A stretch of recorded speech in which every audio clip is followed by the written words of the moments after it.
La police politique a convoqué une fois de plus Rima Hassan en garde à vue à propos d'un retweet du mois de mars. Il n'y a donc plus d'immunité parlementaire en France, insupportable.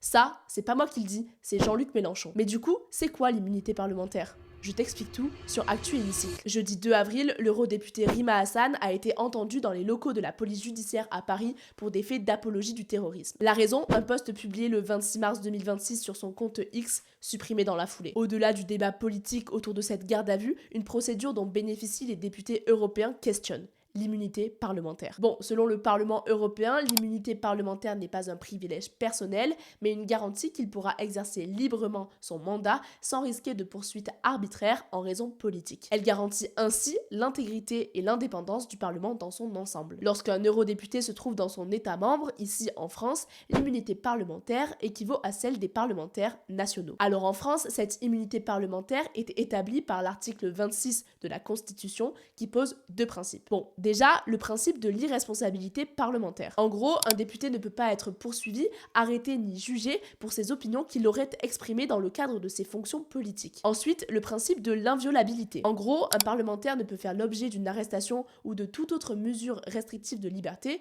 comme une garde à vue par exemple, sans avoir eu l'autorisation de l'Assemblée dont il fait partie. Seules exceptions en cas de crime, de délit flagrant ou bien de condamnation définitive. Bon, vous l'aurez compris, l'immunité parlementaire entre en jeu dans une série de cas précis uniquement. Ici, pour le cas de Rima Hassan, le parquet de Paris parle de flagrant délit. Une enquête est dite de flagrance lorsqu'elle débute juste après les faits, en général dans les 24 heures, et qu'elle se poursuit sans interruption. En cas de flagrant délit donc, l'immunité parlementaire ne bloque pas l'action en justice. Pas besoin de demander la levée de l'immunité, une garde à vue est possible directement. C'est exactement ce qu'a invoqué le parquet de Paris. Mais problème, certains juristes spécialistes ont émis des interprétations différentes quant à l'utilisation ici faite du droit. Vous l'aurez compris, il y a un désaccord profond. On voit que vous avez une procédure de flagrance qui a été construite de toutes pièces par les autorités de poursuite, construite de toutes pièces pour parvenir à justifier une garde à vue de flagrance et pour parvenir à tenter de faire échec à l'application de ce qui devrait s'appliquer,